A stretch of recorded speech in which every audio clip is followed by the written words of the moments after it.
तो एक प्रकार से जब शबरी ने कहा ना कि प्रभु मैं आपकी कोई स्तुति नहीं कर सकती, तो श्री ठाकुर जी ने कहा ठीक है फिर हम आपकी स्तुति करते हैं। तो ये 9 भक्तियां, अब उस समय कोई उपदेश देने की आवश्यकता तो थी नहीं, ना तो शबरी ने मांगा था कि प्रभु आप मुझे भक्ति तत्व का उपदेश करिए। भगवान नवदा भक्ति बता रहे हैं। ये नवदा भक्ति बताना क्या है? ये वस्तुतः शबरी की स्तुति है।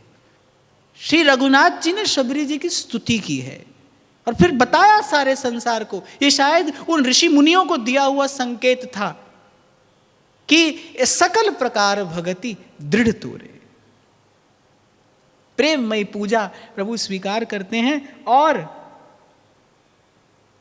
जिनके नाम का आभास भी अंत काल में हो जाए तो जीव की सदगति होती है।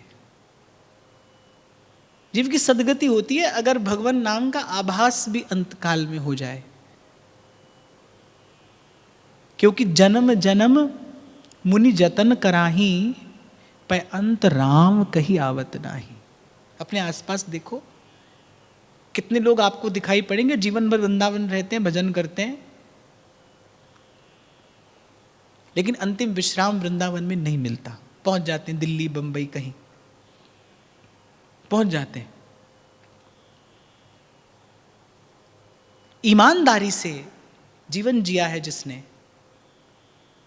भजन का दंभ ना करके केवल भजन किया है, जिसने सेवा का दंभ ना भर के वस्तुतः सेवा की है, जो सत्य स्वरूप की आराधना करते सत्य होकर रहा है, उसी को ये सत्य नित्य वृंदावन धाम स्वीकार करता है, उसी को। तो जन्म जन्म मुनि जतन कराही, पे अंत राम कहीं आवत नाही। वो नहीं आते, वो अंतिम समय में उनका स्मरण नहीं होता, उनकी स्मृति नहीं होती, मन की चेतना भ्रमित हो जाती है, विथकित हो जाती है। वो प्रभु शबरी के सन्मुख खड़े हैं सगुण साकार होकर। वो ब्रह्म अनामय अज भगवंता, वो परात्पर परब्रह्म, वो अनंत कोटि ब्रह्मांड नायक शबरी के सामने सगुण साकार होकर खड़े हैं। नेत्रों से कृपा रस वृष्टि कर रहे हैं, अधरों पर प्रभु के मुस्कान है, हाथ वरद मुद्रा में है। ऐसे प्रभु का शबरी अपने प्रेमाश्रों से आराधन करती है। उसका सौभाग्य देखिए, अपने हाथ से प्रभु को चख चख कर फल देती है। अच्छा, कुछ लोगों को यहाँ पर आपत्ति होती है, वो कहते हैं नहीं, एक वृक्ष का फल तोड़ती थी शबरी, उसको चखती थी और फिर लाकर देती थी। एक एक फल चख कर उसने प्रभु को नहीं दिया। पर मैं कहता हूँ कि पहली बात, ऐसा होता है कि एक वृक्ष पर लगे सभी आम मीठे हों? ऐसा तो नहीं होता। हालांकि मैंने कभी तोड़े नहीं तो मुझे खबर भी नहीं है, पर ऐसा थोड़ी होता होगा कि एक वृक्ष पर लगे सभी आम मीठे हों, ऐसा नहीं होता। तो चुन चुन कर लाती है फल, चख चख कर रखती है, मीठा हो मीठा हो मीठा हो। और मैं कहता हूँ कि भाई अगर झूठे फल नहीं होते ना, मुझे तो किसी की बात पर भरोसा नहीं, मुझे तो भक्त की बात पे भरोसा है। मैं तो संत की वाणी में विश्वास रखता हूँ। अगर नहीं होता ऐसा तो हमारे श्री सूरदास जी कैसे कहते, झूठे फल शबरी के खाए और बहुविध भोग लगाए। अच्छा, जो बड़े आचार विचार वाले लोग होते हैं ना, उनको झंझट होता होगा, और ऐसा होता है। ब्रह्मा जी के मन में झंझट हो गया, और तो किसी की क्या होगी। जब कन्हैया बाल गोपालों के संग भोजन कर रहे थे तो श्री ठाकुर जी की भोजन लीला देखकर ब्रह्मा जी के मन में संशय हो गया। मधुमंगल छाछ लाया है, छाछ खट्टी है, कन्हैया कह रहा है ला मुझे छाछ पिला, और मधुमंगल इस विचार से कि खट्टी छाछ कन्हैया पिएगा तो कन्हैया को कष्ट होगा, वो छाछ गटागट पी जाता है, अधरों से छाछ छलक जाती है, और कन्हैया वही छलकती हुई छाछ पी रहा। और ब्रह्मा जी कह रहे हैं अरे ये भगवान हो सकते हैं क्या, ये कोई परात्पर ब्रह्म है, हम भी किसके पीछे लग लिए, हम भी किनकी लीला देखने चले आए। बस ऐसी बात ब्रह्मा जी के मन में आ गई। तो ये तो भाई प्रभु की माया है, किसी को कभी भी मोहित कर सकती है। सोई जाने जिन देहूं जनाई। और संतों के मुख से तो मैंने ऐसा भी सुना है भाई कि प्रभु तो बड़े प्रेम से खा रहे थे वो फल, लेकिन लक्ष्मण जी ने नहीं खाए। वो जब प्रभु उनको कुछ देते थे, शबरी प्रभु को देती थी, प्रभु साथ साथ पाते हुए एक आध फल लक्ष्मण जी को भी देते थे। और लक्ष्मण जी क्या करते थे, बड़ी चतुराई से उसे कोई यहाँ लुढ़का देते थे, कोई यहाँ ढुड़का देते थे। पर कहते हैं वही फल संजीवनी बूटी में परिणत हुए, जिन्होंने उस समय उस लीला में श्री लखन लाल जी की प्राण रक्षा की। इसीलिए भाई भक्त की भावना का मोल केवल भगवान लगाते हैं। भक्त की भक्ति का आदर तो भगवान करते हैं। प्रेम का उत्तर देना प्रभु के अतिरिक्त और किसी को नहीं आता, कोई नहीं दे सकता। संसार में तो केवल निरादर होता है प्रेम का, संसार में तो केवल अवज्ञा होती है प्रेम के भाव की। इसीलिए मैं कहता हूं संसार में रहिए, समझदारी से रहिए, सावधानी से रहिए, व्यवहार के स्थान पर व्यवहार भी करिए, कर्तव्य का निर्वाह भी करिए, पर आपके हृदय में जो वो प्रेम का भाव है वो केवल श्री जी के श्री चरणों में निवेदन करिए, वो कहीं और न जाए। अपने कर्तव्य का निर्वाह करिए, सावधानी से रहिए संसार में, समझदारी से रहिए संसार में, लेकिन जो प्रेम और प्रीति है उसे यहां ना लगाइए, उसका आदर यहां कोई नहीं करेगा। आप ये अमूल्य अवसर व्यर्थ गंवा देंगे।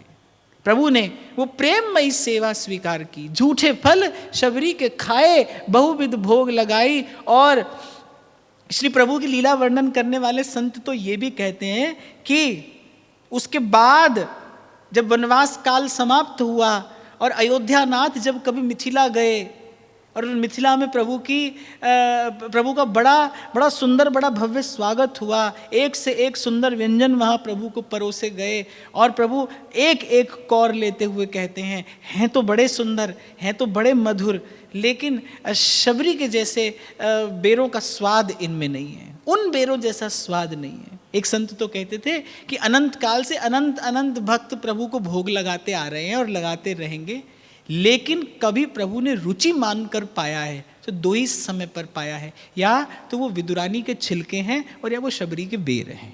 दो बार प्रभु ने जी भर के पाया है और इतना पाने के बाद भी प्रभु को तृप्ति नहीं हुई है। नहीं तो केवल दिखा देने से ही प्रभु आरोग लेते, केवल प्रभु को सन्मुख धर दो। और कुछ लोग तो करते भी ऐसे ही हैं, तुलसी दल धर के भोग प्रभु के सन्मुख धरा और बस घंटी बजाई और उठा लिया, ऐसा भी करते हैं। पर वो तो ऐसे भी स्वीकार कर लेते हैं, वो तो गंध से भी स्वीकार कर लेते हैं। पर कहते हैं कि दो घटनाएं ऐसी है कि जब प्रभु ने खूब पाया, लेकिन खूब पाने के बाद भी प्रभु को तृप्ति नहीं हुई। प्रभु सदा स्मरण करते कि भाई वैसा स्वाद नहीं आया हमें। और बस प्रभु का दर्शन करते करते श्री शबरी जी प्रभु के धाम को गमन करती हैं और अंतर को भक्ति भाव से भर देने वाला ये श्री शबरी जी का चरित्र है। उसके बाद ध्रुव जी के चरित्र का स्मरण किया है, कल हमने किंचित स्मरण किया। उद्धव जी का भी स्मरण करते हैं, भगवान के परम प्रिय सखा हैं, भगवान के पार्षद हैं, श्री भगवान की विजय मूर्ति हैं और प्रभु को तत्व से जानने वाले हैं। और अब तो श्री उद्धव जी ब्रज की गोपांगनाओं के कृपा पात्र भी हैं। ब्रज से जाने के बाद तो श्री उद्धव जी प्रेमी हो गए थे, अनुरागी हो गए थे। श्री कृष्ण के चरणों का अनुराग, ब्रजांगनाओं की चरण धूलि अपने मस्तक पर धारण करने से श्री उद्धव जी को प्राप्त हुआ। उसके बाद श्री विदुर जी का स्मरण किया है। विदुर जी के हृदय का दैन्य भी बड़ा अद्भुत है। जब दीर्घ काल से प्रतीक्षा कर रहे थे कि कब द्वारिकाधीश आएंगे तो अपने महल में उनका न्योता दूंगा। परिस्थिति ऐसी हुई कि जब द्वारिकाधीश के आने से पहले ही श्री विदुर जी ने हस्तिनापुर छोड़ दिया और वन में जाकर कुटिया बनाकर रहने लगे। तो विदुरानी ने कहा कि भाई आए हैं द्वारिकाधीश, हम तो जीवन भर से इस घड़ी की क्षण की प्रतीक्षा कर रहे थे कि प्रभु आएंगे तो उनका स्वागत करेंगे, जाइए एक बार उन्हें न्योता तो दीजिए। और कहते हैं कि जब श्री विदुर जी गए और प्रभु का वैभव देखा, जब द्वारिकाधीश का वैभव देखा, प्रभु को छत्र चमरों से संयुक्त उस सुंदर रथ में बैठे देखा और प्रभु के चरण कमलों की कोमलता का विचार किया, तो कहा कि नहीं, हमारी कुटिया इस योग्य है नहीं कि हम प्रभु को सुख दे पाए, हमारे पास तो बैठाने के लिए आसन भी नहीं है। तो गए, न्योता देने गए, लेकिन संकोच वशात न्योता दे नहीं पाए। मेरे पास शायद ठीक से शब्द ना हो, पर मुझे ऐसा लगता है कि ये जो संकोच है ना मन का, ये जो संकोच है, यही प्रिय है प्रभु को। श्री सुदामा जी का भी स्मरण करते हैं। श्री सुदामा जी का चरित्र भी बिल्कुल ऐसा ही है, इसी संकोच को लिए। आप देखिए, वो ब्राह्मण, वो भूदेव चल कर गए हैं, फटी पोटली में वो चिवड़ा, वो भी किसी से याचना करके लाए हैं, मांग कर। अच्छा, एक और बात यहाँ पर सीखने की है कि प्रभु के पास खाली हाथ नहीं जाना चाहिए। पत्र पुष्प फल कुछ भी ऊपर लेकर जाइए। आज भी, अब तो मुझे खबर नहीं है, पर अब से कुछ समय पहले तक भी मैं देखता था, जो वृंदावन के रसिक संत वृंदावन का आश्रय लेकर भजन करते थे, वो राधा वल्लभ लाल का दर्शन करने जाते थे तो चाय दोना में थोड़ी सी मिश्री लेकर जाएं श्री जी को निवेदन करने के लिए। कोई ऐसा नहीं कि 56 भोग की आवश्यकता है, चाहे दोना में कुछ मिश्री लेकर जाएं, लेकिन खाली हाथ श्री जी का दर्शन करने नहीं जाते थे। कुछ ना कुछ अपने अपने साथ थोड़ा सा अमनिया, थोड़ा फल या फिर पुष्प श्री जी को निवेदन करने के लिए लेकर जाते थे। देखो, प्रेम तो हृदय में रहता है, प्रेम तो हृदय में रहता है, प्रेम को प्रदर्शित तो नहीं किया जाता, लेकिन प्रेम को प्रकट रूप अवश्य दिया जा सकता है। किसी ना किसी वस्तु को भाव से युक्त करके निवेदन करने से स्वयं को ही सुख प्राप्त होता है। अब भाई बालक से प्रेम करते हैं माता पिता, करते हैं ना, सभी करते हैं। अब जब बालक का जन्मदिन आए तो बालक से 2-4 साल ऐसे ही कह दो कि बेटा बहुत सारा प्यार, बहुत सारा प्यार, बहुत सारा प्यार। देखो 2-4 साल तो वो आने ही नहीं देगा। अरे प्यार व्यार सब ठीक है, कुछ लाओ तो। यद्यपि वो वस्तु कोई प्रेम नहीं है, लेकिन वो प्रेम से कम भी नहीं है। प्रेम से जो दिया जाए वो प्रेम स्वरूप हो जाता है। ऐसे जो भक्त प्रभु के सन्मुख ले जाता है वो कोई वस्तु नहीं है, वो हृदय के प्रेम का भाव है। प्रत्यक्ष से ही तो प्रेम है, यहाँ पर तो प्रत्यक्ष का ही प्रेम है, प्रत्यक्ष से ही प्रेम है। तो ये बड़े सूक्ष्म हृदय से समझने वाली बात है कि वो थोड़ी सी वस्तु जो लेकर जा रहे हैं वो हृदय का भाव है, वो हृदय का भाव है, उसे मूर्त रूप देकर जा रहे हैं। तो संत लोग जाते थे तो चाहे एक दोना में थोड़ी मिश्री ले जाएं, थोड़ा सा फल ले जाएं, थोड़ा सा अमनिया ले जाएं, चाहे 2 पुष्प प्रभु के चरणों में लेकर जा रहे हैं, लेकिन खाली हाथ नहीं जाना। सुदामा भी जब चलकर गए तो पूछेंगे कि कन्हैया पूछेगा भेंट क्या लाए हो। अब सुदामा जी विचार कर लेते, भाई वो तो भगवान हैं, वो तो जानते हैं कि मेरे हृदय में कितना प्रेम है, कितनी भक्ति है। तो हम कह देंगे भाई बड़े हृदय में और बहुत सारा अपार विशाल अगाध प्रेम तुम्हारे लिए भर कर लाए। पर वो कन्हैया को जानते हैं, वो सबसे पहले जाते ही पूछेगा कि लाए क्या हो, क्या भेंट लेकर आए हो। और वो दरिद्र ब्राह्मण, लोक की दृष्टि से दरिद्र ब्राह्मण, नहीं तो उनके जैसा संपन्न कौन है। चाह गई चिंता मिटी और मनुआ बेपरवाह, और जिसकी कोई चाह नहीं सोई शहंशाह। वो तो सम्राटों के सम्राट हैं, जिसके हृदय में संसार की कामना नहीं है, उससे बड़ा सम्राट और कौन है। तो वो अपने अपने निकट से मांगा हुआ वो 2 मुट्ठी चिवड़ा और वो फटी पुटलिया में बांध कर लेकर गए, और कहते हैं चिवड़ा बिखर गया छीना झपटी में, क्योंकि वो जीर्ण शीर्ण सा वस्त्र था, बिखर गया उस द्वारिका महल के मणिमय फर्श पर। और कहते बीन बीन कर खाया प्रभु ने, बीन बीन कर खाया। 1 मुट्ठी पाई, दूसरी मुट्ठी पाई, तीनों लोगों का वैभव दे दिया।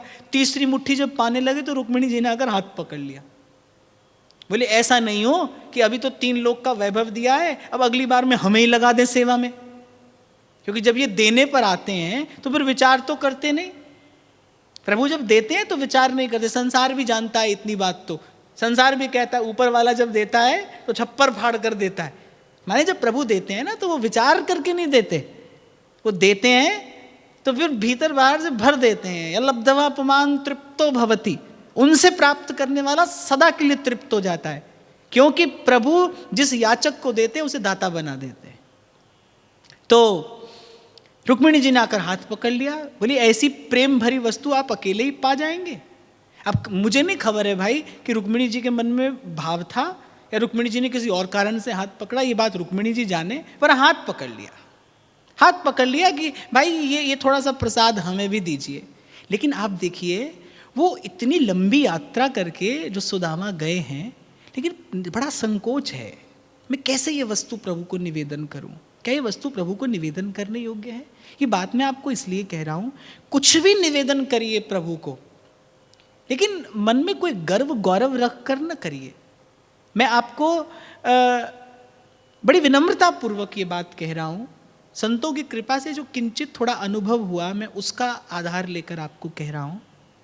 हमारा जो उपास्य तत्व है, जो आराध्य तत्व है, अगर हितजू की कृपा से, वृंदावन धाम की कृपा से श्री जी के स्वरूप की किंचित अनुभूति हो जाए तो आप देखोगे कि इस त्रिगुण जनित संसार की कोई भी वस्तु श्री जी को निवेदन करने योग्य नहीं है, नहीं की जानी चाहिए।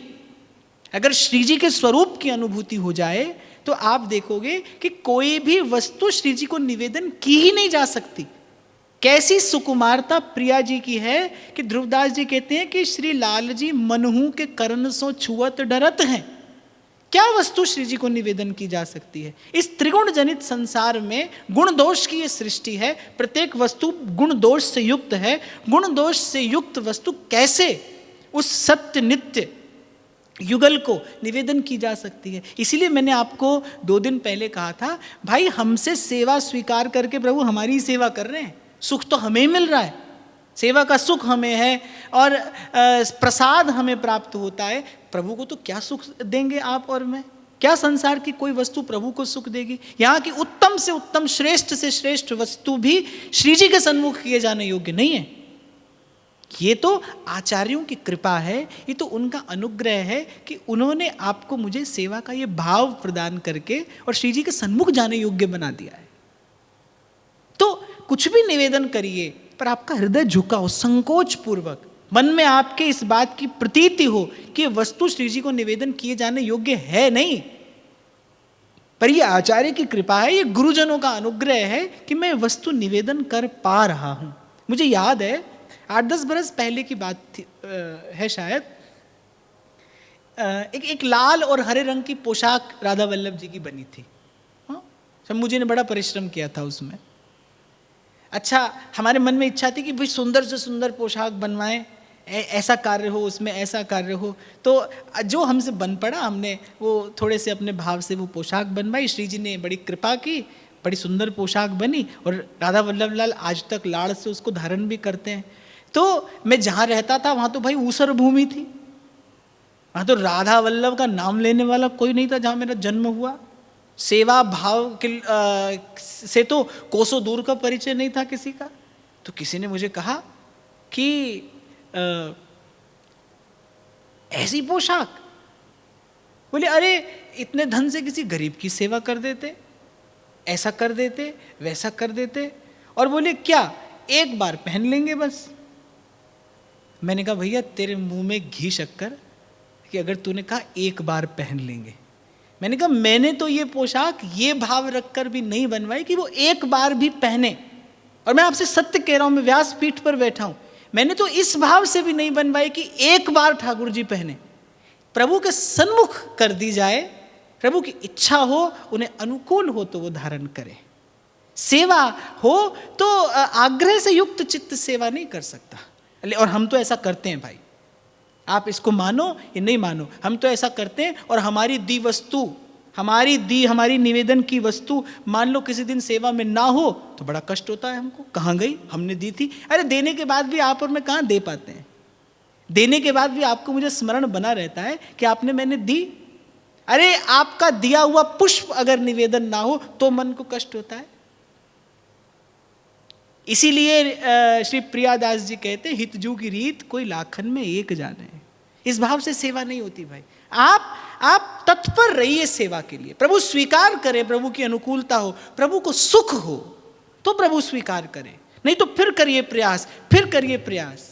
अरे कभी तो उनकी कृपा का जल बरसेगा, लेकिन सेवा की इस भाव से जाए, सेवा आग्रह युक्त चित्त से ना हो, सेवा करते समय संकोच हो, बिल्कुल बड़े गहनतम धरातल तक, अंतस के गहनतम धरातल तक आपको प्रतीति हो कि भाई हम और हमारी कोई वस्तु निवेदन करने योग्य है नहीं। ये तो आचार्यों की कृपा है, मैं फिर कह रहा हूँ, ये आचार्य चरणों की कृपा है कि आप और मैं श्री जी के सन्मुख जाने योग्य बना दिए उन्होंने। आपके मेरे हाथ में सेवा थमा दी, आपके मेरे हृदय को सेवा के भाव से संपन्न कर दिया।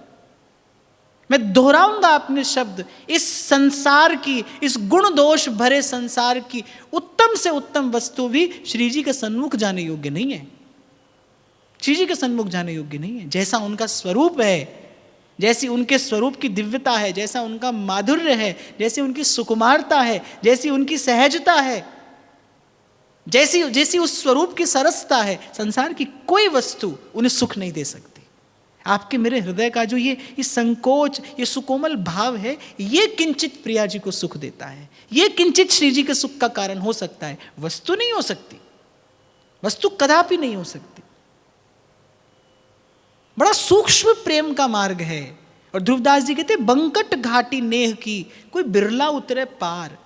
इसीलिए आज आरंभ में मैंने आपसे निवेदन किया भाई कि जो भक्तों के चरित्र हैं, इन्हीं से इन सद्गुणों का हमें संचय करना है। कितनी दूर चलकर गए हैं सुदामा, फट गए पांव, रुधिर बहने लगा चरणों से।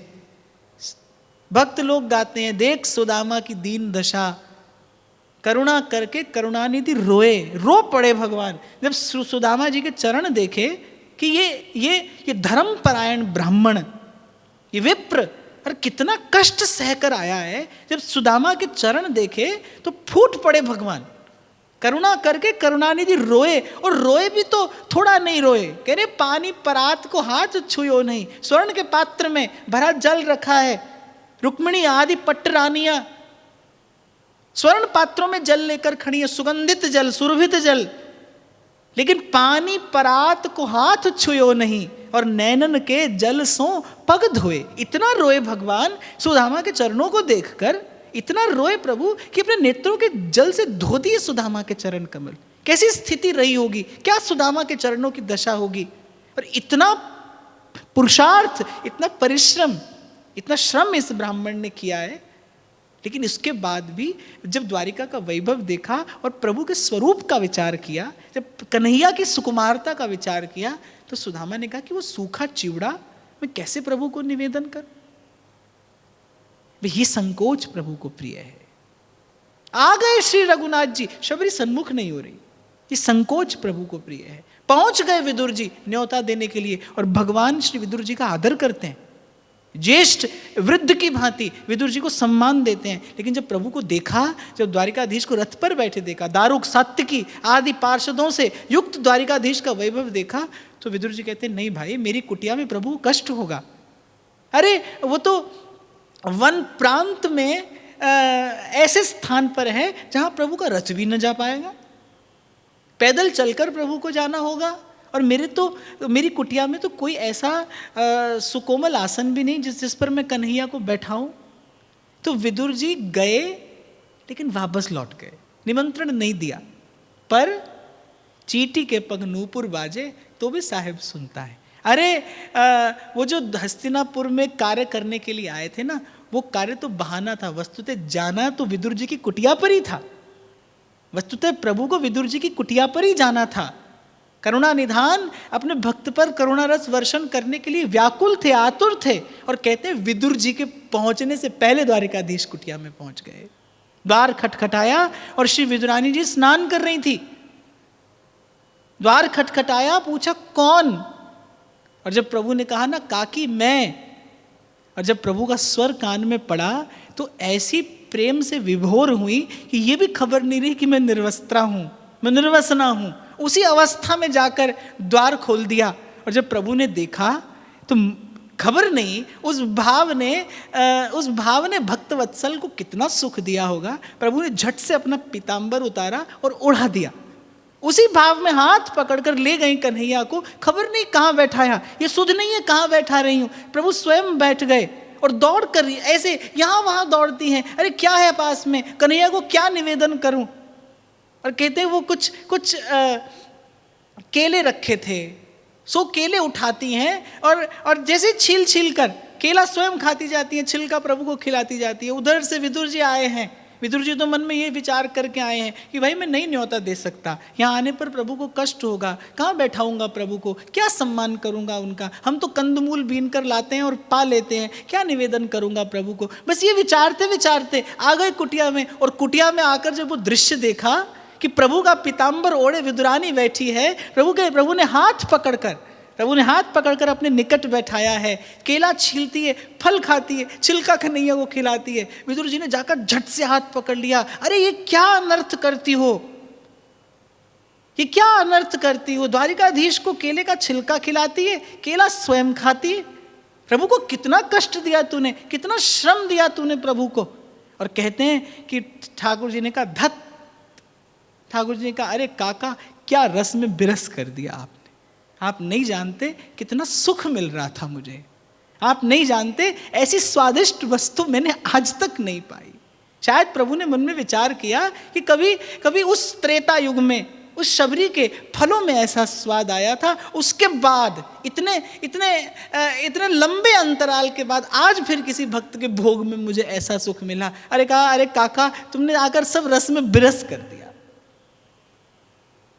ये क्या है, ये क्या है? ये भक्ति का सौंदर्य है, ये भक्ति का माधुर्य है।